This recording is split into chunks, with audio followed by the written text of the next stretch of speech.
다 같이 일어나셔서 하나님 말씀 요한복음 15장 12절 그리고 로마서 15장 7절 말씀 우리가 천천히 또박또박 한번 잘 생각하면서 읽어보십시다. 시작. 내 계명은 곧 내가 너희를 사랑한 것 같이 너희도 서로 사랑하라 하는 이것이라. 그러므로 그리스도께서 우리를 받아 하나님께 영광을 돌리심과 같이 너희도 서로 받으라. 아멘. 앉으시기 바랍니다. 여러분, 요즘 우리가 교제에 관해서 말씀을 듣고 있죠. 코이노니아. 코이노니아, 이 교제란 그동안 말씀을 제가 요약해 보면 초대교회가 시작될 때에 처음으로 성경에 등장한 단어다. 코이노니아가. 그래서 이 교제는 교회에게 정말 필요한 단어이고 또 이 교제 코이노니아는 교회를 이루어가는 데에 없어서는 안 되는 그 필요한 기둥 중에 하나입니다. 그 필요한 기둥 중에 하나가 바로 교제다. 그래서 교제를 빼면요, 교회에서 이 성도 간의 진정한 교제를 빼면 교회는 그저 자기 구원, 자기 개인 구원, 그리고 자기 개인 축복, 자기 가족 축복 뭐 이 정도 이것만을 그저 달라고 추구하는 굉장히 개인적이고 어떻게 보면 삭막한 그러한 모임이 되어버린다라는 것입니다. 그래서 우리는 그렇지 않기 위해서 교제를 해야 하되 진짜 신앙생활 하듯 교제를 해야 하는 것이고 반드시 우리는 믿음의 교제를 해야 한다라고 제가 말씀을 드렸습니다. 여러분, 믿음의 교제가 뭐였죠? 믿음의 교제. 자, 우리 믿음의 교제 한번 보십시다. 믿음의 교제는 그 교제를 통해서 뭡니까? 큰 소리 읽어보십시다. 우리 안에 있는 하나님의 선이 드러나고 마침내 우리가 그리스도께로 더 가까이 가게 하는 것. 이게 바로 믿음의 교제입니다. 이 믿음의 교제를 통해서 우리 안에 하나님의 선하심이 드러나는 거예요. 하나님의 선하심이 드러나는 것이고 그로 말미암아 교제권 안에 들어와 있는 모든 성도들이 다 우리 그리스도께로 더 가까이 가게 하는 것, 이게 믿음의 교제입니다. 이게 제 말이 아니라 빌레몬서 6절의 말씀이에요. 그걸 그냥 그대로 갖다 놓은 말씀입니다. 그래서 우리가 믿음의 교제를 계속하다 보면 우리는 더 그리스도를 닮아가게 되는 것이고 더 정말 주님의 향기가 우리에게서부터 풍기게 되겠죠. 이게 바로 크리스찬 교제의 목적이고 결과입니다. 그런데 여러분, 우리가 이것을 좀 더 깊이 있게 생각했으면 합니다. 오늘까지 우리가 이 교제에 대해서 귀한 가르침들을 다 이제 들었지만 오늘 우리가 한 걸음만 더 나가 보십시다. 좀 더 깊이 나갔으면 좋겠습니다. 그래서 오늘 이 설교의 제목이 코이노니아의 중심 원리다. 정말 그 핵심 원리다라고 이제 제목을 정했습니다. 여러분, 이 세상에는 그 인간 자체를 사랑하는 휴머니스트들이 많습니다. 휴머니스트. 인간을 사랑하는 거예요. 닭의 정신이 있는 거죠. 인간을 사랑합니다. 그래서 그 사랑을 실현하기 위해서 자기 재산과 자기의 시간과 또는 돈을 그렇게 사용합니다. 굉장히 귀한 일이죠. 사람이 사람을 사랑하는 것처럼 귀한 일이 어디 있습니까? 굉장히 귀한 일이고 아주 훌륭한 분들이십니다. 그러나 성경이 말씀하고 있는 이 교제, 코이노니아, 이것은요, 이 휴머니스트적인 사랑보다 또는 그 친절보다 더 강력하다라는 거예요. 성경이 말씀하는 코이노니아에서의 그런 사랑과 친절함, 이런 것들은요, 휴머니스트적인 사랑보다 더 강력해요. 그것을 넘어섭니다. 왜냐하면 신적인 것이다라는 거예요. 디바인하다라는 거예요. 크리스천의 그런 코이노니아는 휴머니스트를 넘어서 디바인한 것입니다. 이게 도대체 무슨 말인가 여러분 한번 잘 들어보시기를 바랍니다. 여러 가지 얘기들이 나올 텐데 여러분이 하나하나 잘 기억하시길 바랍니다. 여러분, 그리스도 안에서 형제 자매된 우리 서로 자신들을 생각해 보십시오. 우리는 혼자가 아닙니다. 그렇죠? 우리는 혼자가 아니고 성경은 주님께서 우리와 함께 하신다라고 분명히 말씀했습니다. 그래서 우리가 예수 그리스도를 내가 진실로 믿고 그분을 나의 구세주로 영접할 때에 그분은 내 안에 들어오실까요? 안 들어오실까요? 들어오시죠. 그렇죠? 그게 주님 성경의 가르침이잖아요. 우리가 그걸 믿잖아요. 내가 예수님을 믿고 영접할 때 주님이 내 안에 성령으로 말미암아 들어오시는 거예요. 그렇죠? 성령으로 말미암아 주님이 내 안에 들어오세요. 우리가 그것을 고백하는 것이 성찬식입니다. 주님의 살과 주님의 피를 의미하는 그 떡과 잔을 먹고 마실 때에 그게 내 안에 들어오잖아요. 주님께서 내 안에 들어와 계심을, 그 주님의 그 은혜와 능력이 내 안에 들어와 계심을 우리가 고백하는 게 성찬식입니다. 단지 의미가 아니라 주님께서 정말 내 안에 들어오신다고 성경은 말했습니다. 그러니까 여러분 안에 그리스도가 계시고 제 안에 그리스도가 계시는 거예요. 여러분, 이게 우리의 믿음입니다. 여기까지 되어야지만이 우리는 그리스도 안에서 한 형제 자매가 되는 것이고, 비로소 크리스찬다운 펠로우십, 크리스찬다운 코이노니아, 교제를 이루어 갈 수 있다라는 겁니다. 내 안에 그리스도가 계시고 형제 자매 안에 그리스도가 계시다라는 그 사실을 우리가 인식할 때야 비로소 우리는 크리스찬 펠로우십이 시작되는 거예요. 그게 바로 디바인하다라는 말입니다. 그냥 휴머니스트는 그냥 우리가 너도 인간 나도 인간이니까 내가 너를 사랑하고 내가 너에게 친절을 베푼다. 인간적으로 우리는 서로 사랑하는 것 중요하죠. 그건 휴머니스트예요. 우리는 디바인입니다. 내 안에 그리스도가 계시고 내 안에 그리스도가 계시다. 여기부터 우리 크리스찬의 코이노니아는 시작한다라는 거예요. 성경은 이렇게 증거합니다. 고린도후서 15장 16절 17절 같이 보십시다. 시작. 그러므로 우리가 이제부터는 어떤 사람도 육신을 따라 알지 아니하노라. 비록 우리가 그리스도도 육신을 따라 알았으나 이제부터는 그같이 알지 아니하노라. 그런즉 누구든지 그리스도 안에 있으면 새로운 피조물이라. 이전 것은 지나갔으니 보라 새 것이 되었도다. 할렐루야. 우리 크리스천 펠로우십에 있어서 정말 중요한 말씀이라고 저는 믿습니다. 여러분, 우리가 예수 믿었다고 해서 금방 우리가 완전해집니까? 예수 믿었다고 해서 금방 그 사람이 휘가닥 변합니까? 그렇지는 않는 것 같아요. 사람에 따라 물론 그 속도와 변화하는 그 크기는 다르겠지만 일반적으로 그 변화는 굉장히 천천히 일어납니다. 어떤 경우는 변한 것 같다가도 변했다 했다가도 시간이 흐르면 또 옛 그 어둠의 습성들이 도집니다. 그렇죠? 그러면 또 그거 발견하고 내가 또 회개하고 또 결단하고 그거 버려야지 하고 내가 버립니다. 또 잘 가다가 또 그게 또 도져요. 그러면 또 회개하면서 적어도 우리의 영이 아직도 깨어있고 살아있다면 그러면 그것을 또 회개하고 결단하면서 또 그것을 버립니다. 그렇게 점점 이제 우리가 그 나쁜 습성들 이런 것들을 버려가는 거죠. 그렇게 그러면서 우리가 평생 우리가 주님을 닮아가는 거죠. 그걸 성화라 그러잖아요. sanctification. 우리가 그렇게 평생 성화되어가는 그런 삶을 살아가는 거죠. 죽을 때까지 주님을 닮아가는 겁니다. 이 변화라는 게 참 야속한 면이 있습니다. 착한 사람이 악해지는 데는 너무나 쉬워요. 착한 사람이 악하게 변하는 것은 너무나 쉬운데 그것을 다시 되돌리는 것, 돌이키는 것은 이건 너무나 어려워요. 너무나 어렵습니다. 똑같이 변화인데 말이죠. 하나는 너무 쉽게 되는 거예요. 여러분, 내가 미워해야지 내가 결단하고 막 미워하는 사람 있어요? 그냥 툭 미워하는 거예요.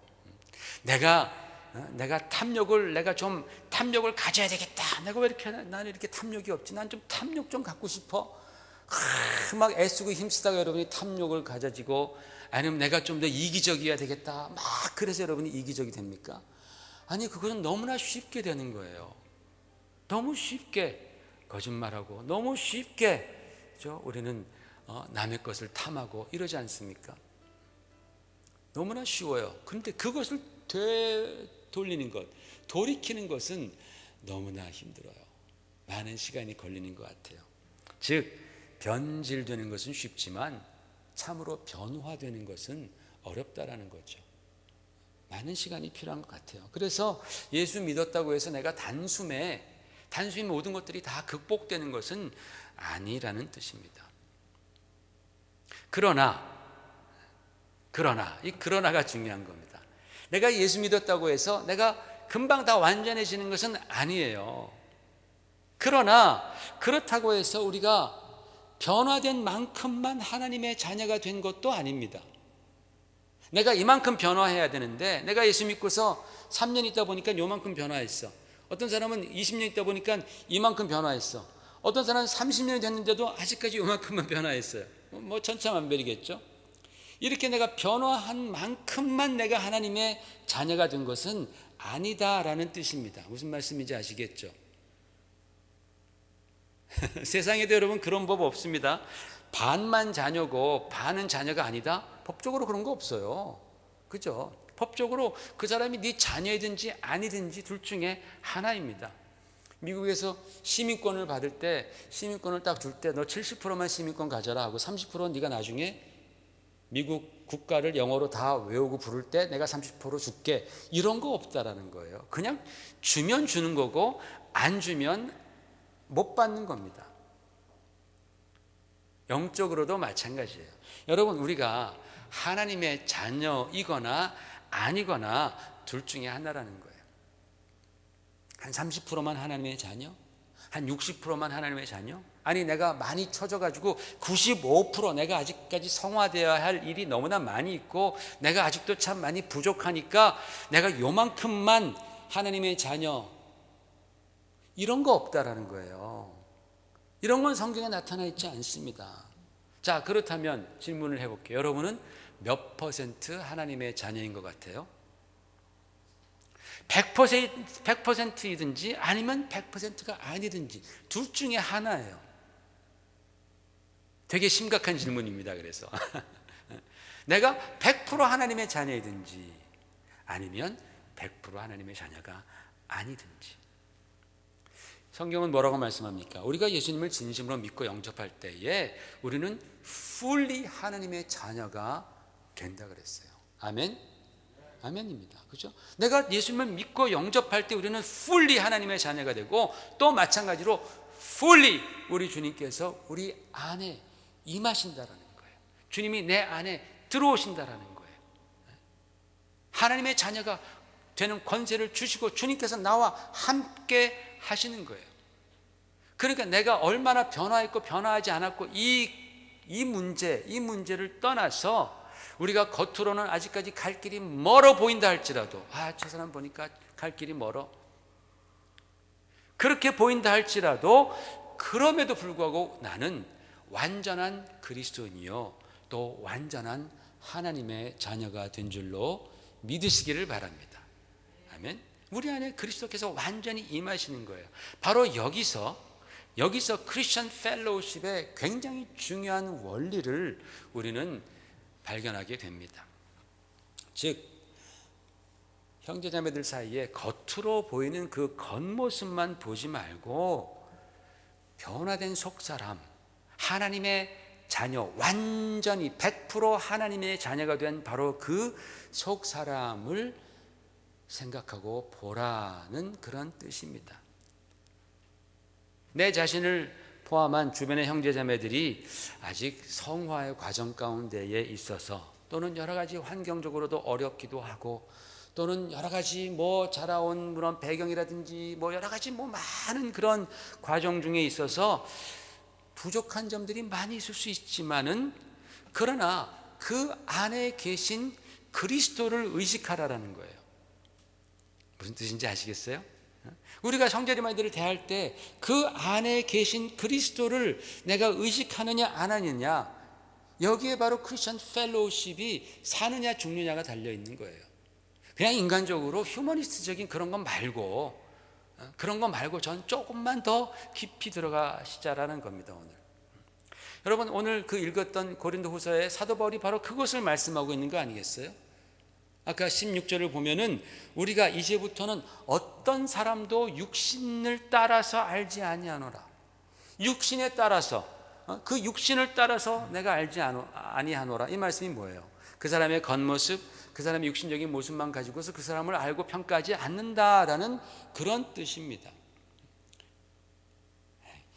저 인간이 바로 그 인간이었어.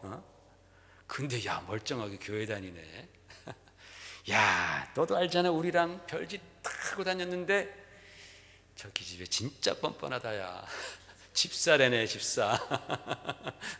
그러면서 내가 증인이야. 나랑 같이 놀았어. 뭐 그럴 수 있잖아요, 그죠? 그러면서 교회 가서 지금 뭐 그런다고 우리 교인들도 그럴 수 있다라는 거예요. 어이구, 아직도 저 사람 참 멀었네. 집사가 뭐 저래, 멀었네. 목사가 뭐 저래, 이렇게 평가한다라는 것이죠. 여러분, 이런 것이 바로 육신을 따라 아는 것이고 육신을 따라 평가하는 것입니다. 만약에 이러한 얘기들이 교인들이 교회에 모여서 고작 하는 얘기들이라면 여러분, 그거는 교회가 될 수 없습니다. 정말 그것은 지옥 대기실 정도 그런 분위기일 거라는 거. 얼마나 교회 가기 싫겠습니까? 그렇죠? 그런 교회가 무슨 매력이 있겠습니까?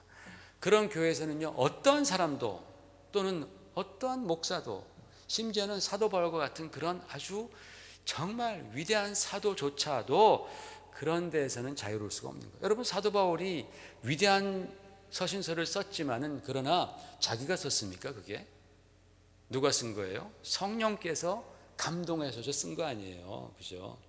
사도 바울이 실수가 없었겠습니까? 인간적인 그런 허점이 없었겠습니까? 아닙니다. 사도 바울도 허점이 많았던 자기 성격이 있었고, 그리고 때로는 실수했던 사람입니다. 완벽한 사람이 세상에 어디 있습니까?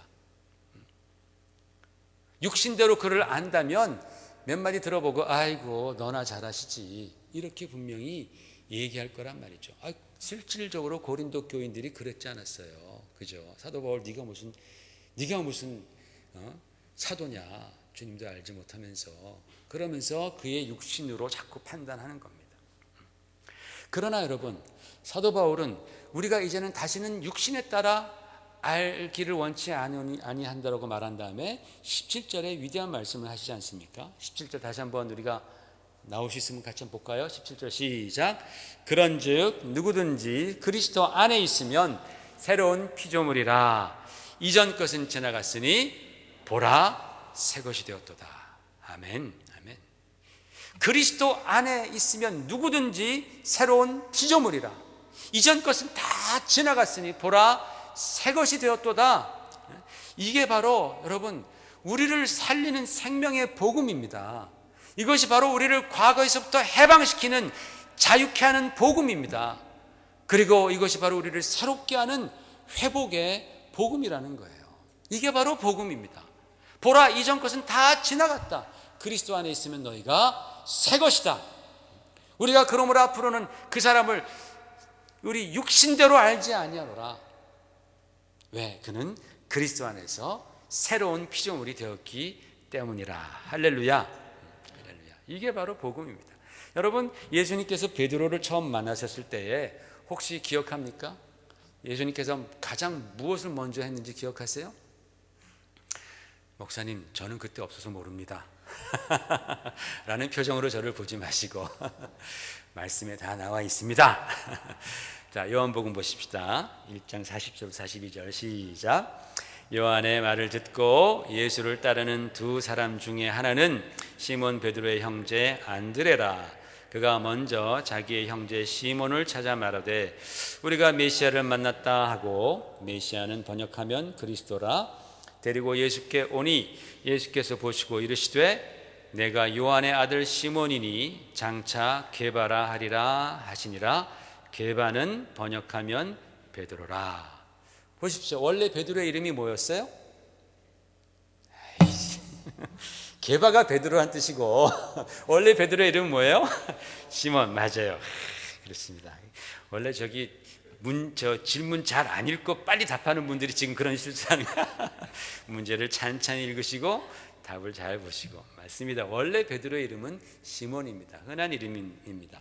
원래 시몬은 굉장히 성질이 급했습니다. 투박한 사람이고 고기잡이 밖에는 몰랐던 그런 어떻게 보면 좀 무식한 어부였습니다. 실수가 많은 인물이죠. 그런 그를 주님께서는 보시자마자 뭐라고 말씀합니까? 너는 시몬인데 장차 게바라 부르리라. 이게 케파라는 이 아람어인데 이 케파라는 말이 그 이렇게 바위라는 뜻이에요. 케파. 그래서 그것을 헬라어로 번역하니까 페트로스, 베드로가 되는 겁니다. 그래서 케파나 게바나 베드로는 같은 의미입니다. 굉장히 의미 있는 이름이잖아요. 그죠? 네 이름이 바위다. 내가 너를 바위라고 부르겠다. 지금은 성질이 급하고 때로는 변덕스럽고 고집장이 시몬이지만 그를 보시고 주님께서는 장차 너를 게바라 부르리라 라고 말씀하시고 그 다음에 바로 베드로라고 부르세요. 바로 예수님께서 베드로를 데리고 다니면서 바로 베드로야 베드로야 이렇게 부르신단 말이죠. 여러분, 이 시몬이 예수님 만나고 단 며칠 만에 예수님 말씀 몇 번 듣고 예수님의 성품, 정말 귀한 성품 몇 번 보고 그러고 나서 그가 게바처럼 확 변했을까요? 그의 성품이 싹 안 좋은 것들은 정말 기름 빠지듯 쫙, 삼겹살이 기름 빠지듯 쫙 빠지고 좋은 것만 쫙 남았을까요? 아닙니다. 절대로 그렇지 않습니다. 성경을 보십시오. 나중에 베드로 실수 엄청 많이 합니다. 큰 실수들 많이 합니다. 대형 사고 많이 칩니다. 그러나 우리 주님께서는 그를 여전히 베드로라 라고 불러주십니다. 이게 바로 우리 주님께서 우리를 바라보시고 대우해 주시는 방법이다라는 거예요. 우리를 그렇게 바라보십니다.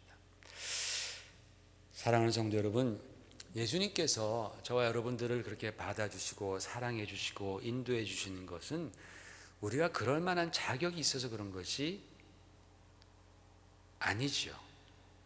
여러분 믿으십니까? 우리가 그럴 만한 자격이 있어서 그런 게 아니에요. 우리가 가끔 내가 신앙생활 요즘 들어서 좀 열심히 한다, 내가 요즘에 말씀도 좀 많이 읽는다, 기도도 좀 하는 것 같고 내가 최선을 다해서 내가 교회를 섬긴다, 그러니까 이 정도면 하나님께서 나를 사랑해 주실 만해, 내가 하나님의 사랑을 받을 만해 라고 우리는 가끔 그렇게 생각합니다. 물론 여러분, 우리가 주님의 말씀에 잘 순종하고 우리가 헌신하고 주님께 충성하고 우리가 그렇게 정말 겸손하게 주님을 따르면 우리 주님은 기뻐하시죠. 너무나 기뻐하시고 우리를 칭찬해 주시는 건 당연합니다. 반대로 우리가 불순종하고 게으르고 원망하고 불평하고 충성하지 않는다면 하나님께서는 슬퍼하시죠. 당연히 마음 아파하시죠. 때로는 진노하시고 때로는 회초리를 드십니다. 그러나 그러한 기쁨이라든지 그러한 슬픔이라든지 안타까움이라든지 그런 하나님의 진노가 하나님으로부터 우리에 대한 사랑을 더 가중시키거나 아니면 더 약화시키지 않는다라는 말씀입니다. 잘 생각하세요. 여러분 잘 따라오세요. 하나님이 우리에 대해서 야, 너 너무 잘했구나 기뻐한다고 해서 우리를 더 많이 사랑하시는 것도 아니요. 하나님께서 우리를 보시면서 야, 너 왜 이렇게 내 말 안 듣니? 너 정말 혼날래? 하고 하나님이 화를 내신다고 해서 우리에 대해서 그 사랑을 가감하는 것도 아니다라는 거예요. 그 사랑이 줄어드는 것이 아니다라는 말씀입니다. 이해가 되세요?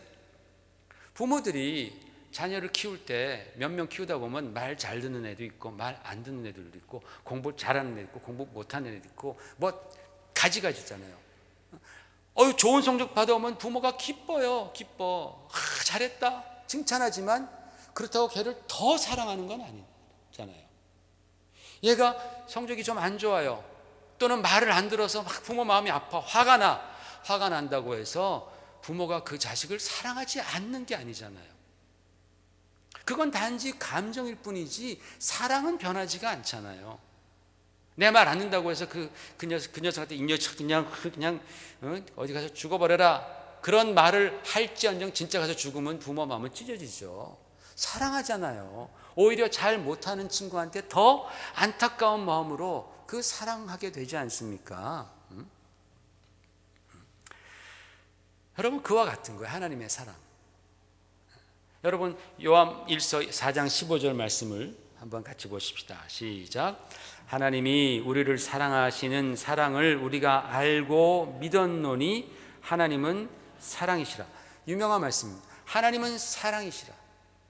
하나님은 사랑이시라. 이게 무슨 뜻이에요? 하나님의 본질은 사랑이시다라는 뜻이에요. 하나님의 본질, 하나님의 속성이 여러 가지가 있어요. 그 중에 하나가 사랑이라는 거예요. 여러분, 하나님에게서 사랑을 빼면 그분은 하나님이 될 수가 없는 거예요. 마치 하나님이 사랑이다 할 때 그 사랑은 마치 하나님은 거룩하시다 할 때 거룩, 하나님은 공의로우시다 할 때 그 공의, 하나님의 속성, 그 여러 속성 중에 하나입니다. 여러분, 하나님께서 화가 나셨다고 해서 의롭지 않으십니까? 하나님이 진노했다고 해서 그분이 거룩하지 않아요? 예수님께서 채찍을 들고 성전에서 막 화를 내면서 그 상념들을 막 부수고 쫓아냈다고 해서 예수님은 거룩하지 않습니까? 아니에요. 예수님은 진노함 가운데서도 거룩하세요. 우리는 화내면 거룩이 깨지죠. 그죠? 막 욕도 나오고 막 그냥 그러면서 다시는 안 볼 것 같지 막 그러면서 우리는 거룩이 깨집니다. 그러나 하나님은 깨지지 않아요. 무슨 일을 하더라도 하나님은 깨지지 않습니다. 하나님께서 막 자기 백성을 심판하실 때 불의가 드러납니까? 하나님의 심판에서? 아니요. 하나님은 계속해서 의로우세요. 의로우시기 때문에 심판하시는 거예요. 하나님이 그 백성들, 그 말 않는 백성들을 막 채찍질하시고 그들을 형벌하실 때에 하나님은 사랑하지 않습니까? 아니에요. 하나님은 사랑하세요. 그래서 여러분, 예언서들을 보면은 예언자들이 하나님의 그 책망을 다 얘기한 다음에 마지막에 항상 뭐가 나와요? 하나님이 너를 구원하시리라. 하나님이 회복하시리라. 하나님의 사랑을 그들에게 전하는 거예요. 하나님의 사랑은 변할 수가 없다라는 거예요. 그게 하나님이세요. 하나님이 우리에 대해서 실망하시고 마음 아파하신다고 해서 그 사랑이 조금도 변하지 않는다라는 거예요. 조금도 줄어들지 않는다라는 거예요. 하나님이 분노하신다고 해서 그분의 거룩함이 조금도 줄어들지 않는 것처럼 하나님의 사랑도 조금도 줄어들지 않습니다. 그래서 성경은 아까 그 말씀 다음에 19절에 이렇게 말씀합니다. 시작. 우리가 사랑함은 그가 먼저 우리를 사랑하셨습니다. 아멘. 우리가 그를 사랑함은 그가 먼저 우리를 사랑하셨습니다. 여러분, 그가 우리를 먼저 사랑하셨다라는 의미가 뭐예요? 우리가 그분을 알기도 전에, 내가 그분을 믿기도 전에, 내가 여전히 죄악 가운데 있고 방황 가운데 있고 불평 불만 가운데 있고 때로는 우리가 멀리 하나님으로부터 멀리 멀어져서 우상을 섬기고 있을 바로 그때에도 하나님은 우리를 사랑하셨다라는 그런 의미예요. 내가 잘했기 때문에 하나님이 나를 사랑하신 것이 아니라 내가 사고치고 다닐 때에 불신앙하고 있을 때에도 하나님은 나를 사랑하셨다. 이게 바로 그가 우리를 먼저 사랑하셨다라는 의미입니다. 이게 바로 하나님의 위대한 사랑, The Great Love입니다. The Great Love, 하나님의 위대한 사랑. 그래서 사도 바울은 로마서 5장 8절에 이렇게 말씀했습니다. 시작. 우리가 아직 죄인 되었을 때에 그리스도께서 우리를 위하여 죽으심으로 하나님께서 우리에 대한 자기의 사랑을 확증하셨느니라. 우리가 아직 죄인 되었을 때에 하나님께서는 우리를 사랑하기 위해서 그리스도를 보내심으로 말미암아 자신의 사랑을 확증한 거예요. 하나님의 사랑, 가장 큰 사랑, 맥시마이즈 된 사랑이 바로 그리스도를 이 땅에 보내신 거예요. 그보다 더 큰 사랑 없어요. 내가 더 하나님을 잘 섬긴다고 해서 하나님이 우리를 더 크게 사랑할 만한 사랑이 없다라는 거예요. 이미 하나님은 사랑의 끝을 다 보여주신 거예요. 그래서 제가 그렇게 말씀드린 거예요. 우리가 뭔가 더 잘한다고 해서 하나님 나를 더 사랑하시느냐? 아니에요. 하나님이 이미 그리스도로 말미암아 보여주신 그 사랑으로 우리는 충분히 사랑받고 있는 것이에요. 우리가 아직 죄인 되었을 때 하나님께서 그 큰 사랑으로 우리를 사랑해 주신 것이죠. 에베소 1장 5절, 2장 1절에서 5절 같이 읽어보십시다. 천천히 시작. 그는 허물과 죄로 죽었던 너희를 살리셨도다. 그때에 너희는 그 가운데서 행하여 세상 풍조를 따르고 공중의 권세 잡을 자를 따랐으니 곧 지금 불순종의 아들들 가운데서 역사하는 영이라. 전에는 우리도 그 가운데서 우리 육체의 욕심을 따라 지내며 육체와 마음이 원하는 것을 하여 다른 이들과 같이 본질상 진노의 자녀이었더니 긍휼이 풍성하신 하나님이 우리를 사랑하신 그 큰 사랑을 인하여 허물로 죽은 우리를 그리스도와 함께 살리셨고 너희는 은혜로 구원을 받은. 자, 보세요. 전에는 우리도 다 그 가운데에서 그저 세상 풍속을 따라갔고 마귀의 영에 이끌려서 그저 헛짓거리하고 다니며 하나님의 마음을 아프게 하고 다녔던 사람들인데, 긍휼이 풍성하신 하나님이 우리를 사랑하신 변함없는 그 큰 사랑, The Great Love, The Great Love. 여러분, 우리 교회 이름이 The Great Love Church잖아요. 그거 여러분 보실 때마다 그 하나님의 그 정말 위대한 사랑을 좀 우리가 마음 가운데 팍팍 느꼈으면 좋겠어요. 나 같은 죄인 살리신, 그죠? 그 큰 사랑을 인하여 허물로 죽은 우리를 그리스도와 함께 살리셨고, 그 다음에 시작. 또 함께 일으키사 그리스도 예수 안에서 함께 하늘에 앉히시니 이는 그리스도 예수 안에서 우리에게 자비하심으로써 그 은혜의 지극히 풍성함을 오는 여러 세대에 나타내려 하심이라. 아멘. 이게 바로 성경의 일관된 변하지 않는 가르침입니다. 여러분, 하나님께서 죄인된 우리를 사랑했다. 여러분이 착하고 말 잘 들어서 사랑한 거 아닙니다. 우리가 하나님 앞에 사랑받을 만한 짓을 해서 사랑한 것이 아니라는 거예요. 죄인 되었을 때에 그리스도 안에서 우리를 하나님께서 구원해 주셨다. 바로 자격 없는 자에게 베푸신 예수 그리스도의 십자가의 사랑, 이게 바로 은혜입니다. 여러분, 은혜가 뭐예요? 보세요. 은혜란 시작. 자격 없는 자에게 베푸신 예수 그리스도의 십자가의 사랑. 여러분, 이거 꼭 외워 놓으십시오. 누가 야, 은혜가 뭐냐 그러면 뭐 그냥 복잡하게 설명하다가 자기도 뭐 무슨 말하는지 잊어버리지 마시고 뭐 은혜 생각하려면 너무 막 복잡하게 생각해요. 막 얘기하다 보면 내가 무슨 말하지 모르겠어. 그러지 마시고 이거 은혜가 뭐냐? 자격 없는 자에게 베푸신 그리스도의 십자가의 사랑. 이게 은혜예요. 여러분, 우리 자격 없습니다. 저와 여러분 자격 하나도 없습니다. 그런데 하나님께서 우리를 먼저 사랑하사 그 위대한 사랑, The Great Love, 그 사랑 안에서 예수 그리스도를 십자가에서 죽게 하사 나로 하여금 구원받게 하시고 하나님의 자녀가 되는 권세를 주신 거예요. 이게 바로 은혜입니다. 한 번 더 읽어볼까요? 큰 소리로. 은혜란 시작. 자격 없는 자에게 베푸신 예수 그리스도의 십자가의 사랑. 옆에 사람은 좀 얘기 좀 해봐요. 자, 은혜 한 번씩 해보세요. 한 번씩. 오늘 은혜가 뭐냐?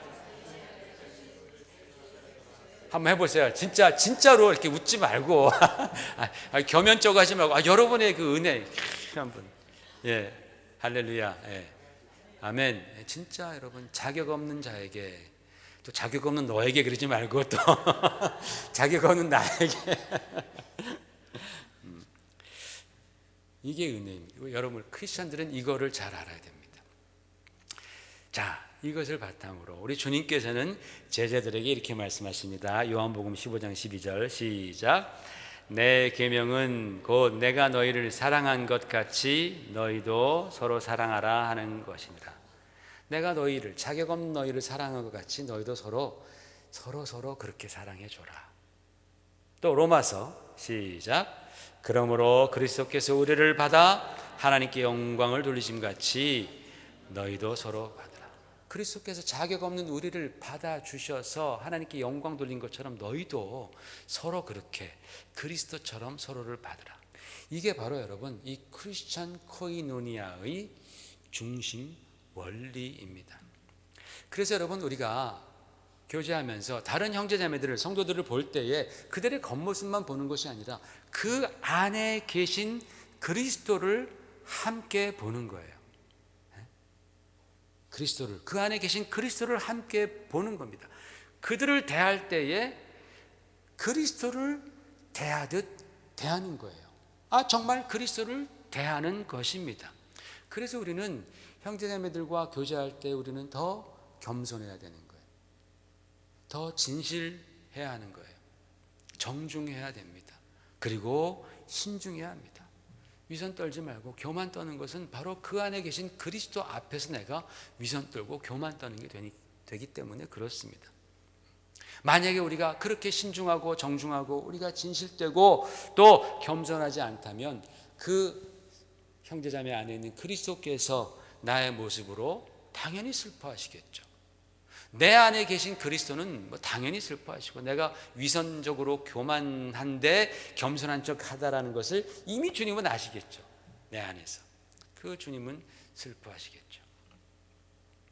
성경에 이런 말씀이 있습니다. 에베소서 4장 30절 시작. 하나님의 성령을 근심하게 하지 말라. 그 안에서 너희가 구원의 날까지 인치심을 받았느니라.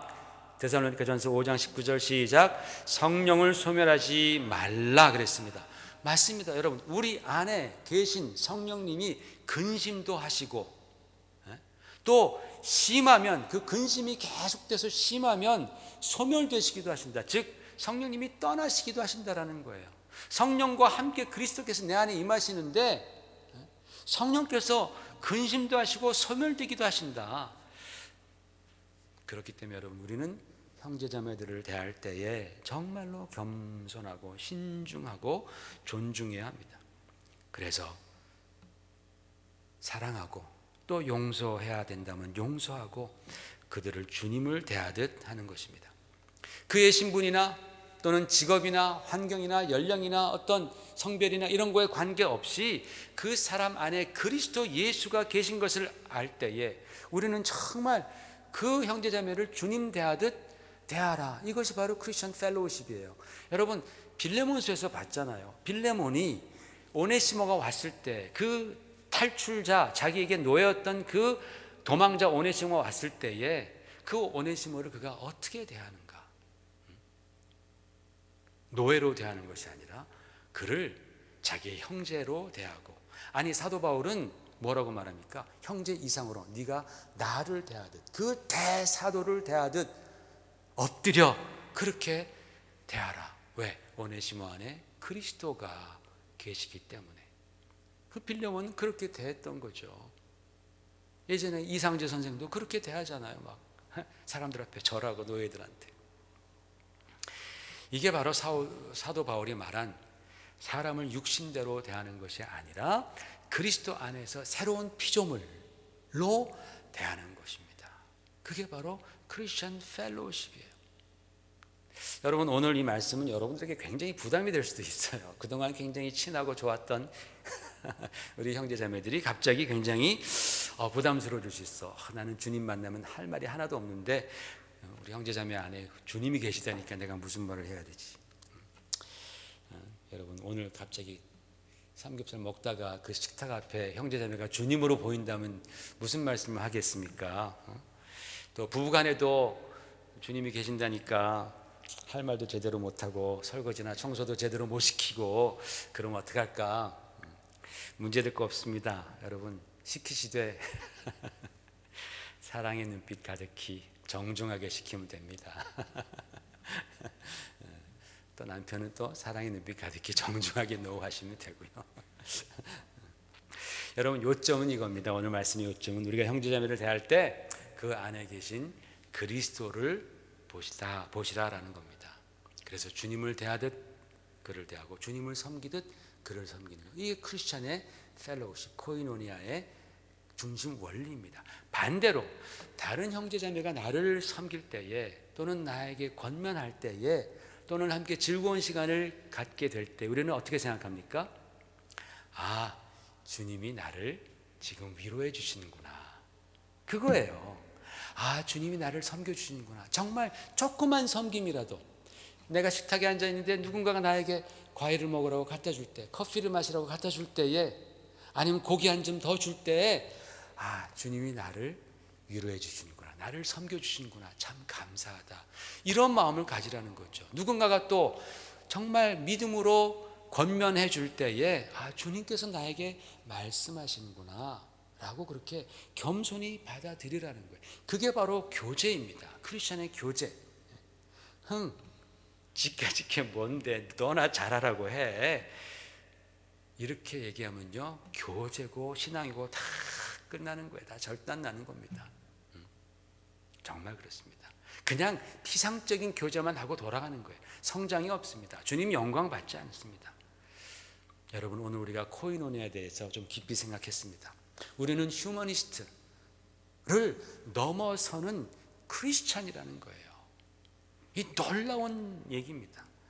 그래서 우리가 교회에 와서 그저 얕은 교제로만 즐거워하는 것이 아니라 교제의 더 깊은 곳으로 나아가십시다. 어떻게 나아가요? 형제자매들 안에서 역사하시는 그리스도까지 보자라는 거예요. 그래서 그리스도께서 지금 나에게 말씀하시는구나, 나를 섬기시는구나, 나를 위로하시는구나, 바로 그런 교제를 이룰 때에 우리는 교제 안에서 우리 주님을 경험하게 될 줄로 믿습니다. 같이 기도하십시다. 할렐루야. 하나님 아버지, 우리 안에 주님이 계심을 믿습니다. 그렇기 때문에 우리는 서로가 다르지만 한 형제자매가 되었고, 또 주님이 우리 모두 안에 계시오매 우리가 그리스도인의 교제를 할 수 있음을 이 시간 배웠습니다. 하나님, 우리로 하여금 그저 피상적인 교제에 머무르지 않게 하시고 깊이 있는 교제까지 들어갈 수 있도록 도와주옵소서. 상대방에 있는 그리스도를 우리가 알게 하시옵소서, 보게 하시옵소서. 그래서 형제자매들의 섬김이 주님의 섬김이 되게 하시고, 또 나의 그를 향한 섬김과 사랑이 또한 주님의 섬김과 사랑으로 그렇게 받아들여질 수 있도록 하나님, 우리 교회를 기억하여 주셔서 우리 교회가 이 교제 안에서 예수 그리스도의 그 임재를 경험하는 복된 교회, 그리고 사랑이 넘치는 가족 공동체 되도록 역사해 주시옵소서. 예수님 이름 받들어 감사하며 기도 올려옵나이다. 아멘. 다 같이 일어나셔서 마지막 찬양하시고 축도 예배를 마치겠습니다.